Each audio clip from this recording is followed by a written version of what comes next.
Hey there, Internet. My name is Jack Packard. Whiskey, Tango, Foxtrot, over. I'm Darren Mooney, and I don't have any cool military call signs because technically Ireland's been neutral for the past 50-odd years. My name is KC Wosu. Sigma. Hey, Shazbots! This week on A Marvelous Escape, we will look at episode 1 of Falcon, Winter Soldier, New World Order. Fun, excitement, action, adventure, so much brooding. Hello and welcome. This is A Marvelous Escape. That was all the brooding leaving my body. I can see it. Yeah. So, A lot of thick brood in the atmosphere today. a lot of brood. A lot of brood. We Was it a brood kind of talked awakening? about this last week. I was looking for kind of straightforward military action. Oh, we got it. We got action sequences. We got character backstories. We got painful backstories, redemption arcs, quirky therapy sessions, all the stuff I wanted. Yeah, it's a Reagan-era action movie, which is kind of what I adore about it. It literally opens with an airplane hostage crisis and a potential diplomatic incident at the Libyan border, in case you don't get that this is explicitly a Reagan-era action movie. You get, like, the Winter Soldier recontextualized again as, like, Riggs from Lethal Weapon, because he's having nightmares about his PTSD and traumatic experiences overseas. And you have even kind of the plot with Sam realizing that he's got to go home and literally try to keep the family business afloat, which is somebody who appreciates a good visual pun. I was like, yes, I am on board with it. And I really On board. You did it without even trying. Yeah, I know. It's amazing. Yeah. Pulling them right out of the air, Darren. Yeah, sorry. We'll see if I can do better than that, you know? I don't want to go fishing for them at this point. But what I was going to say was what I actually really liked about that, like, again, because this is obviously, it's a big reference to the Winter Soldier and Civil War. They're the key influences here because, again, it's the characters of Sam, it's the character of Bucky, the Winter Soldier, all that sort of stuff. And while those movies were positioned by the Russos as kind of like 70s conspiracy thrillers like The Parallax View or whatever, I never really glommed to them because I don't think the MCU as a like construct is something that supports the kind of like, you know, cynicism that you associate with the kind of a classic paranoid thriller. On the other hand, this goes, okay, well, what came after the 70s paranoid thriller? 80s buddy action movie! And it's like, I am immediately on board. And that is immediately something that, like, the MCU is much, much better at. Because, I mean, like, we talked, like, when we talked about WandaVision, we got all kind of hand-wringing. We're all like, what are the ethics of this? What does this mean? What's, like, the moral implication of it? And, like, you watch the opening sequence of, like, the 10-minute action sequence at the start of, like, Falcon and Winter Soldier, and he's throwing people against walls. He's smashing their necks. He's blowing up helicopters. At one point, he leaves a helicopter, turns around, makes sure that he blows it up with everybody still inside it, and then shoots several people as well. And it's like, because this is a big, dumb 80s action movie, all this stuff is like, yeah, this is exactly what I want. There's a moment where a guy is paragliding, flips over, and is double-wielding pistols in midair, and I'm like, this is what I want. Thank you. They set the tone and the pace right away. Like, one, much like 80s action movie, it wears its thesis statement on its sleeve. Quite literally, the first line of dialogue is exactly what the series is going to be about, which is the repetition of that line from Endgame about, Sam not wanting the shield and Cap saying, it's definitely yours. I hope you don't shirk your responsibilities and someone else takes the mantle. It'd be a real shame if the son of, like, a classic 80s action icon showed up to inherit it. Wouldn't it? Wouldn't it? Wait, is that who that is? That's who Wyatt stepped Russell. into the role? Yeah, that's Wyatt Russell, Kurt Russell's son. Really? Yeah. I thought he looked really weird with the mask on. He doesn't have a beard and long hair, which is like Wyatt Russell has spent years like he was in Lodge 49, which is fantastic, and he was in like what was it that Richard Linklater one, Everybody Wants Some, and he was in fucking Playtest on Black Mirror, and he's like this laid back surfer dude, and now he's like, no, I shaved. And I'm like my dad, but like blonde Chris Evans version of my dad. And it's like, okay, cool. But he still winks at the camera. I love that he winks. He winks at the camera. He's got the kind of goofy ears. He definitely looks like a bizarro world Captain America, which is perfect. Yeah, he looks like they made him look like he didn't fit in the suit, and that's very purposeful because and this I hinted at this a little bit, how I was wondering if they would even address that whole idea that Sam Wilson, because of him being a Black American, isn't the right fit for Captain America, is how I would assume the government would kind of feel. And they sort of do that, but not overtly. Like, Sam gives them the shield, and like they basically think like, you did the right thing, you made the right decision giving this back to us, and not, doing what Captain America told you to do and be Captain America. And then they turn around and give it to some other random dude. And so like the audience is now, like, anyone in the actual MCU who was like, well, I don't think Falcon would have been a good Captain America, can now see what happens when it's not Sam, and can feel that same disconnect with him. Like, well, you know what? Maybe Sam wasn't such a bad idea. Yes, even racist people are going to say, maybe Sam should have kept that shield. Sort of, yeah. Like, I feel like they're trying to lull them into that mind frame, which I kind of like, because so now they have that entity to kind of rub up against and like make them feel uncomfortable, because like, this is a Captain America that doesn't look right, regardless of what his race is. But that again, part of me wonders though, like the way in which that scene is played, where he pops up in front of the camera and he winks. It's kind of jokey as opposed to confrontational, which is interesting. So like we talked about this last week, where I get the weird sense that it's going to be like, okay, fine, you made a mistake, but you're cool and you're funny and you're possibly the comic relief of this show. Part of me is wondering, like, because he's not introduced as a threat, or he's not introduced with these kind of like low angle shots, or these kind of like, oh, we're going to mysteriously reveal who this guy is. It's like, no, look at this doofus. Which is kind of interesting. Well, but that could set up, and I'm still very skeptical, though I think they did touch on more things than I gave them credit for last week. I think what this is setting up is the idea of white entitlement, which is like this, like Sam has earned his place as Captain America. He's put in the work. He's out there doing missions right now, but we just hand the shield to the next doofy white guy. And so it could actually deal with some of these issues. So even if he is the big doof, he doesn't necessarily need to be like Ubermensch. He doesn't need to be a neo-Nazi. He can just finally like maybe accept his privilege and work with Sam. Ooh, wouldn't that be crazy? Well, that's a very Wyatt Russell kind of character arc. Doofus is very much in the Wyatt Russell range, to be fair. Oh, good. All right, well, let's go through some bullet points here. Let's go through all of the things that they have set up, all of the little toys that we now have to play with. We have Laugh, L-A-F, with the return of Baltrock, which was Leaper. Great. Baltrock is the Leaper. Everybody's like fifth favorite Captain America villain. Yeah, I've never heard of that.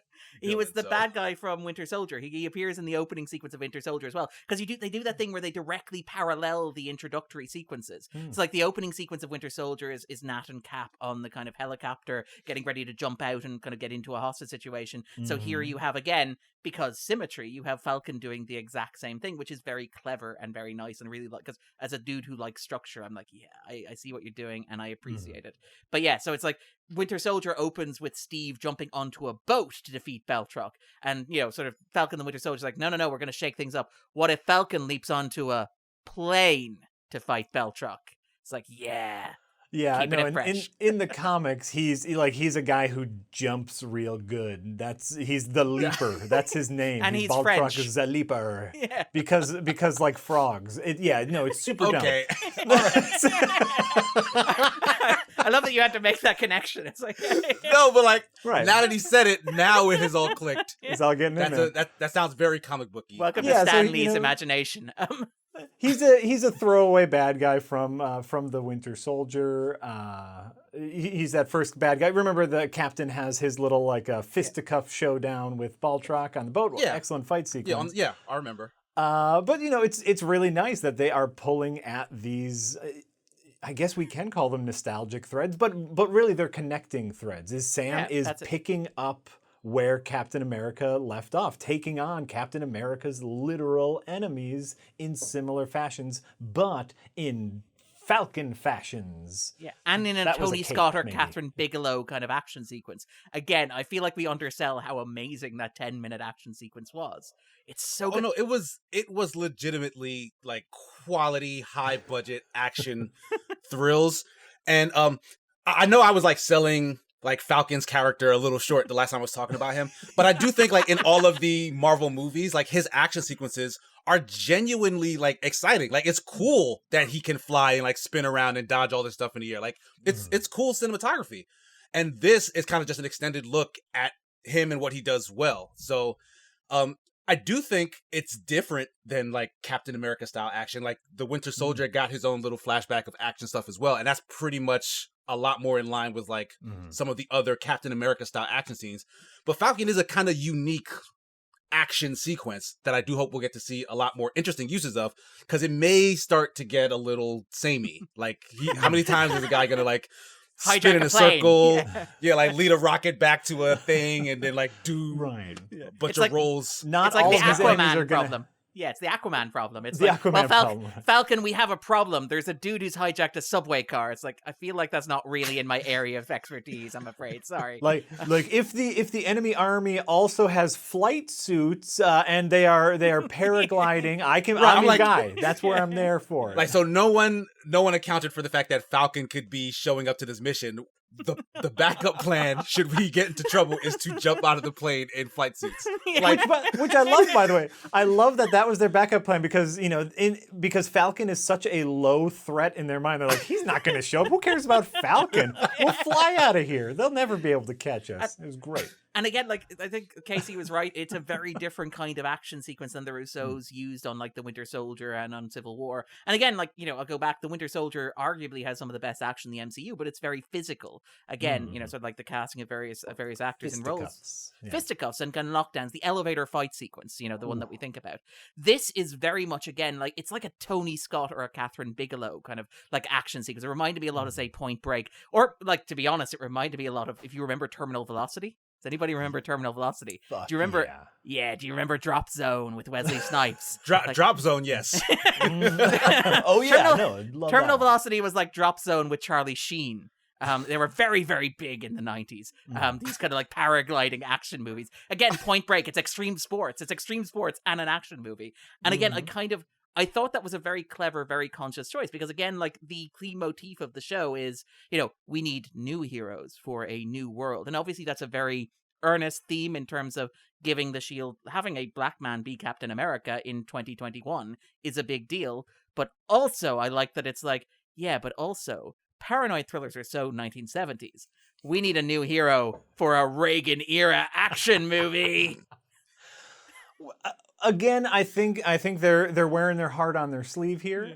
Is what we are past the age of irony. Like we no longer have to worry about like being tongue in cheek when we have a big goofy action sequence. We can all, well, how do I want to say this? We can all enjoy reveling in a big dumb action sequence where all the bad guys have glider suits and Falcons following him and he's blowing up helicopters. Oh, he's pew, At one point he just throws a dude out the door, which I like kind several of dudes, I feel like. I There was kind a of couple adore. of them. I like bloodthirsty he is, while the show is incredibly earnest about. Again, very 80s action movie, which I really love. And again, I feel like that's something that it works. Like the MCU doesn't always work when it gets kind of thoughtful and kind of like reflective and kind of interrogating its kind of cliches and power fantasies. Whereas here, it's just like, you're here for the action sequence. We're gonna give you the action sequence. Right, but they do a really good job balancing that because yes, like it's always nice to have toys to play with, but if we don't know who's playing with the toys, the playing feels lacking and my metaphor is slipping through my fingers, but they balance it with good character moments. Yeah. We get to learn about where the Winter Soldier is in his life now. We get to learn some of his regrets. Like they do the math. They show the work of like, you've been pardoned now, you're in therapy, you have to be here. Like, just to tie up loose ends or whatever. None of that really matters. And again, because it's an 80s action movie, he's just like, therapy. Which again, like it's a cliche that works because it embraces it. So, like again, you look at WandaVision and you're like, maybe therapy would be a good thing. But because this is very much like, no, we're doing Lethal Weapon, he can go therapy. which I like. Therapists, am I Yeah. right? Trying to help him talk about stuff. Writing down in your notes. That's very passive aggressive. That's the word I know from therapy. Yeah. Yeah, and so we get a lot of great backstory. Just like understanding literally anything besides he jogs pretty good about Sam as a character is phenomenal. Like we know where he came from now. We understand him as a character. Like Steve Rogers, Captain America, is kind of a one-trick pony, and it's a good trick. He is good all the time. He is lawful good. That's what he does. He's always been lawful good. There's no changing him. But digging into why Sam is the way he is, why Sam decided to help out Captain America and the Black Widow, just because he needed to help, like understanding where he came from is really important. And that was nice. It was nice to get a little taste of that. Yeah. I agree. And I also like the pairing of Sam Wilson with Rhodey. In that opening scene where he's doing, the speech, talking about giving, the shield to the government and whatnot. It is Don Cheadle who's there to talk to him. Like they have very similar kind of paths to the Avengers, like they were friends with, founding members of the Avengers. And then once those founding members, departed, they were kind of left to sort of take up whatever's left. Like we haven't really heard too much about what Rhodey plans to do, but after seeing him, there was like, wait, yeah, you also have to kind of figure out what comes next for like the Iron Man legacy, right? Yeah. So it makes sense that those two guys would talk to each other and Rhodey pushing Sam to basically take that on makes me think that maybe that's what Rhodey has in mind. He's going to be, helping maybe foster or mentor the next Iron Man or Iron Heart, if you will. Next, well, there is a TV show. There's a War Machine TV show coming as well on top of Iron Man. You know what? I completely forgot about. Well, there are so many. Like it's impossible. You get a TV show, and you get a TV show. Yeah. But yeah, I like that they drew that connection, and just like you guys were saying, it's a very classic old school story of this is where you need to be in terms of Sam, and Sam doesn't want it. I don't deserve it. I'm not good enough to live up to this ideal, so I'm gonna pass on it, and then things go bad. You get a faux Captain America. You're gonna get all these terrorists rising up, and that's also probably somehow gonna be Sam's fault for not taking up the shield. And then he has to work his way back to correcting all these things. Mm-hmm. So a quick prediction round: Will Sam get the shield first and then fix stuff, or will he fix stuff and then take back the shield as the button on it? That's the real question. Or will, in trying to take back the shield, he'll get intertwined in the madness? Ooh. Crazy prediction? It's going to be Bucky who steals the shield and gives it to Sam. Because Bucky doesn't think that it belongs to U.S. Agent, and he thinks it needs to be Sam, and he knows it can't be him, because obviously he has killed a lot of people, and he can't really be Captain America. So my crazy prediction is that's where the buddy comedy element comes in, where Sam is still like, I don't want this, I don't deserve this, and Bucky's like, yeah, but you don't get to pass on this because I can't have it. You need to have it. And then you have the kind of like, again, the sense and dynamic that you get from the trailers, but also from literally every 80s buddy action movie ever, where one of them is like, I don't really want to do this. And the other one's like, well, feck it, we're both doing this together, whether you want to do or not. So I kind of, that's my crazy prediction for how this is going to go. I like that.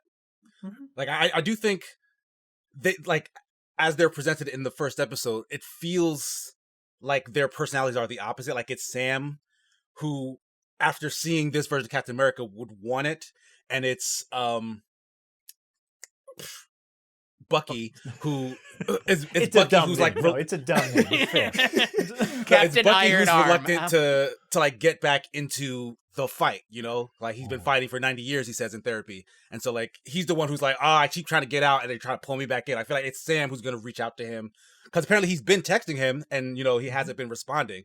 So I think somehow Sam's gonna like show up and be like, "Hey, I need your help to do something," and then he's gonna reluctantly get sucked in. But the other flip side of that is that like Sam is now taking time to do like the obligatory family real world stuff. And I love that bank scene. I love the bank scene is like, so how do Avengers make money? But how do you pay bills? Like, which is very much illustrating like you can't apply real world logic to superheroes, and you probably shouldn't try, because if you do it'll make no sense.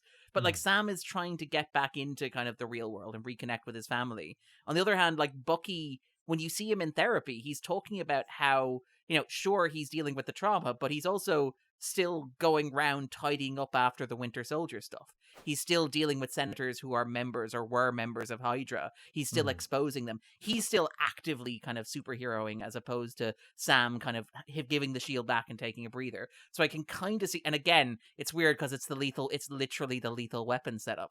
Like, he isn't, like, Sam isn't just one day away from retirement. Sam is almost practically retired right now, and it's just not going to let him be.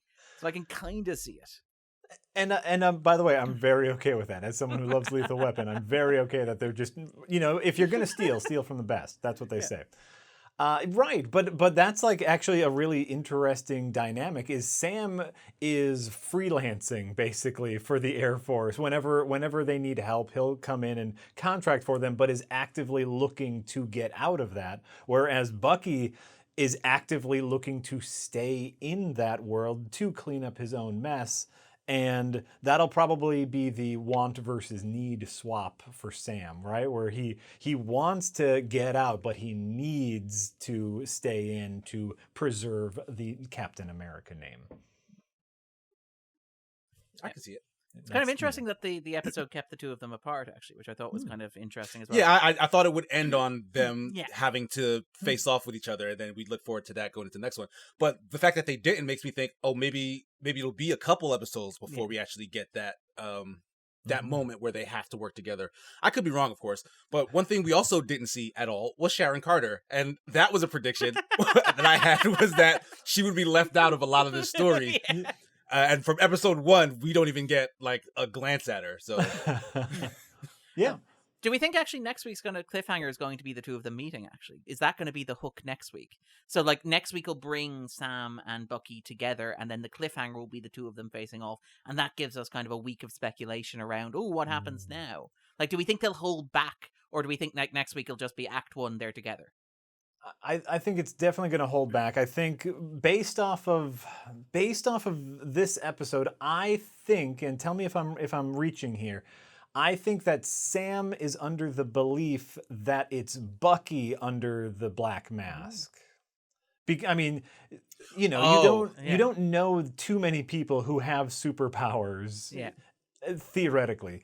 And knowing that Bucky has been ghosting him, knowing that, Bucky has teetered between, being brainwashed and not in the past, I think Sam is going to start hunting for Bucky, lightly hunting for Bucky, while Bucky also is hunting for a Hydra agent, and the finale is going to be them meeting, realize they're on the same side, cut to Big Baddie, now we got to work together. That's my prediction, at least. Sure.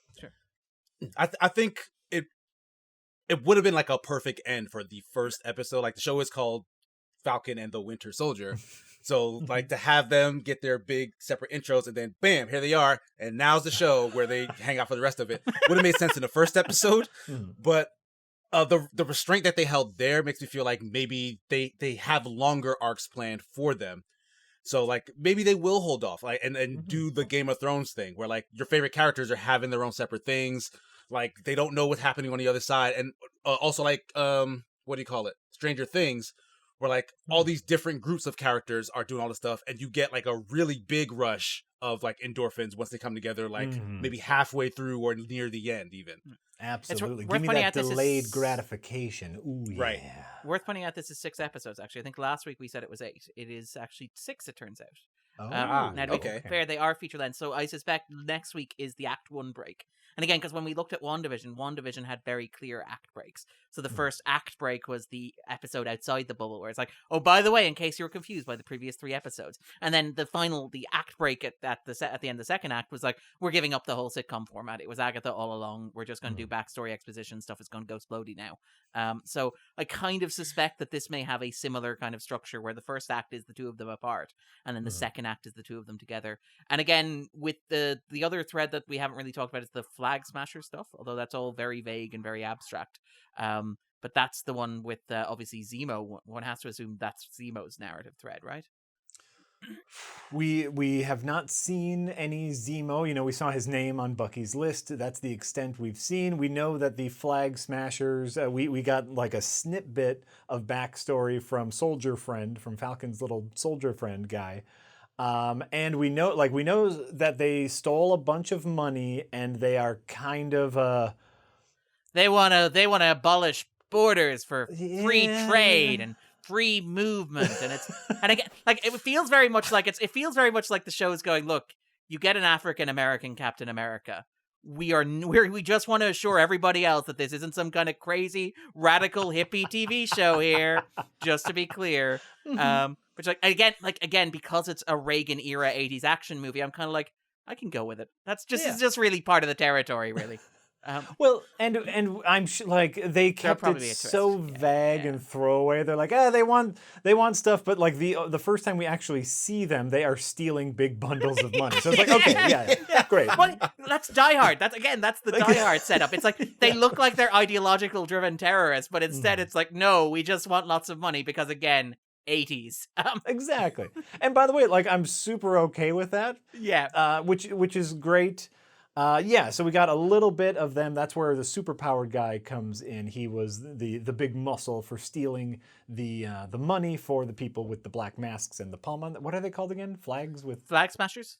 Yeah, Flag Smashers. A bad name. I don't like. Well, I mean, Sam literally just says that. To be fair, he does. He says that. It's a terrible name. It's a very young people are scary villain as well. Like again, because it's like with the phone and the virtual space. Yeah, like they use an app. Yeah, they use an app and set up a flash mob to cover a crime. Yeah. It was like Pokemon Go. Technology is great. Again, it's very much like just so your dad isn't scared when he's watching this. It's like no. We get that sometimes phones are scary. Phones and young people are scary. And I guess like thematically it's good because like Sam is trying to work to be literally the flag, the symbol of hope, and the bad guys are the flag smashers. We're gonna smash your symbols. I get it, and it's great. Don't not be dumb. I want you to be dumb because if you're dumb, then we can get to the action. That's all I want. Do you think it will be a flag smashing success? A flag smashing success. That was So your enthusiasm is kind of flagging there. Would you say that it's wavering? Oh, I like it. That's good. Wavering? Yeah. Points. I haven't. Points for Jack. Unfortunately, I haven't half mastered this format yet.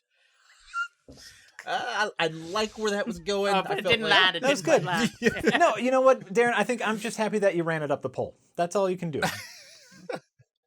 That's right. This is just a breeze at this point. Damn it! I'm just waiting to see who blinks first. Right. Right. Well, unfortunately, the way my brain works, the stuff up here, it just doesn't run. Okay. Well, I'm gonna have to salute you for that one. Oh. Are we really doing this? Are we gonna keep doing this? I wanted to try here. Wait. I can do this all day, Jack.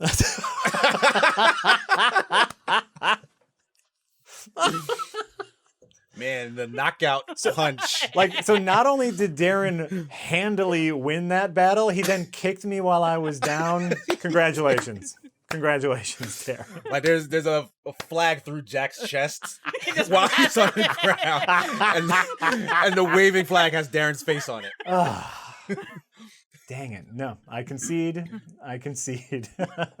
Just please. I had something. Where were we? Where were we? Right. Well, and I guess like that's the thing. The episode 1 did its job, right? This was the first half of Act 1. We know the who, we know the what, and we know the where. And that's all it needed to do. We know exactly where Falcon and Winter Soldier are mentally. We have bad guys who are set up, aka, evil government Captain America and the Flag Smashers. Zemo will be the big twist. Maybe I'm guessing we're not going to get Zemo until like the end of episode 3. That'll be the halfway twist. Everything's different now. But we have Can't the wait setup. to see more of him. No, that didn't work. Apologies. Wow. I know. Hold on. I'm back up. I'm back in this. I overplayed my hand. All right. So next week, my official prediction is that the climax, the cliffhanger shot, is going to be Falcon and Winter Soldier meeting. Any other predictions for next week? Perhaps we had a cameo from Rhodey. Mm-hmm. I think we will see someone outside of like Sharon Carter who's supposed to be in the show. I think we will see another extra world MCU character in it, like for just a short cameo, nothing major. Mm-hmm. That's my prediction. I like it. And I know this has to happen at some point. I think next week might be a bit too early, but I do predict that we will see U.S. Agent John Walker in action, and it'll go spectacularly wrong. I'm just not sure if that's going to happen. Like, he'll be sent against the Flag Smashers or something, or LAF, and it'll result in some sort of humiliating defeat. So that not only is it, well, okay, Sam, you were Steve's chosen successor and you deserve it because of that. It's like, no, John Walker is incompetent and people are in danger as a result of him being Captain America. So you have a moral imperative to do it. So I wonder, is that going to happen next week or is that going to be held back? That's my question. Interesting. So you're saying that he's going to fumble, That's right. or do they go full heel here and he crosses the line where he takes down the Flag Smashers, but he has a gun, right? Which I suppose Captain America Sam had a gun. blew up a helicopter full of people and threw them against rocks. I feel like the gun is the least of anybody's concern. Touche. That is a fair point. I guess what I'm saying is, will he cross the line in a way that Steve Rogers wouldn't, as far as like torturing excessive somebody force? or something? Yeah, torturing Right. somebody or something. Yeah, sure. That's interesting. So that's going to be the big mystery here, is whether they're going to make him a doofus or if they're going to make him excessive force. Yeah. Which has again, got to the be wink- the name of a Rob Liefeld A 90s character. Yeah, it's got to Yeah. be a 90s character called Excessive Force. Major Pain. No, that's a Damon Wayans movie. Fair point. Yeah. Great General movie. Discomfort. Side effects may include. Yeah. But yeah, so again, part of me thinks with the wink in the closing moments of the episode makes me think we're going doofus. Because he's not presented as strongman. He's not presented as, evil, fascist ubermensch. He's presented as lovable 80s oaf. And I kind of think that suggests doofus and misfire rather than, although to be fair, I would kind of love it if it was both. If he was this kind of airheaded doofus character, but also weirdly brutal and sadistic as well. I feel like it would be an interesting tonal kind of shift for the series, but I'm not sure we'll get that. Yeah, wasn't that oh, I'm blanking on his name. But the guy from Breaking Bad who kept Jesse in the hole. Oh, Todd, yes, that was him. He was like a doofus, oafish, but crazily brutal. That's a scary combination. We've seen it before. It's a fair point, actually. And now I'm imagining Jess Plemons cast in the role of Jesse Plemons, yeah.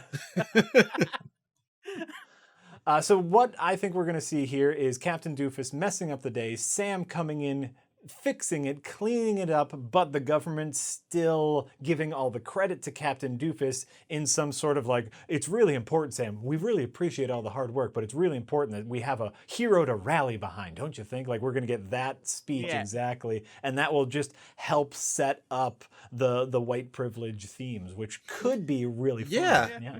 That feels like what they've been doing so far, in this first episode. It's a nice way to nod at it without kind of going overt in a way that you would get a bunch of like internet articles saying like this show is SJW bullshit, or you know what I mean? Well, they'll do it like tough guys do it, though. Yeah, we're tackling white privilege, but like men. But no, I think you might be spot on with that. Yeah, I think that's a good one. Yeah, that could be fun. Well, and I guess like overall to wrap this up, I thought it was a great episode. I really enjoyed it. It was everything I wanted it to be. I can't wait for next week. Yeah, that's a great start. Sorry, go, Casey. Sorry. Yeah, I'm sorry. No, okay. It's a great start. Great action. Right off the bat, I care about the stories that they're telling for these two characters, even though I did not care about either character all that much beforehand, which is good because this is their time to dig deep into them and make them interesting because there wasn't enough time or space in any of the movies prior. Mm-hmm. So, great start. That's how I feel. So you feel like they weren't shrimping on characterization then? No. Okay. Yeah, I missed that. That went over my head. But no, I think Darren was trolling you. Nice. I think it's a net gain, really. Yeah. All right, so I also agree with that. I want to second that. I actually really enjoyed this episode. Like again, it's pure fun. It's again we've had a summer, we've had a year roughly, give or take, without Tenet, without gigantic, stupid blockbusters on screen with like spectacular set pieces and kind of like epic adventures. And like again, I really loved the opening couple of episodes of WandaVision. Less impressed as it got towards the end, but that was something kind of weird and playful and unusual for the MCU. So it's kind of fun to have. This is a big blockbuster that we're going to watch together over 6 weeks, and it's going to be to the standards of something like Civil War or The Winter Soldier on your TV Friday like clockwork. And it's going to be well made, it's going to be fun, it's going to be efficient, and it's going to pitch itself at a level that I think suits the material. So yeah, I am very much on board with this. Thumbs up all around. Thanks for watching, everybody. Once again, I've been Jack Packard. I've been Darren Mooney. And I've KC Wosu. Oh, we'll see you next week here on A Marvelous Escape. Jack is frozen. I thought he's just very good at this. I'm just very good at this. Yeah, you're just very nice. I appreciate it.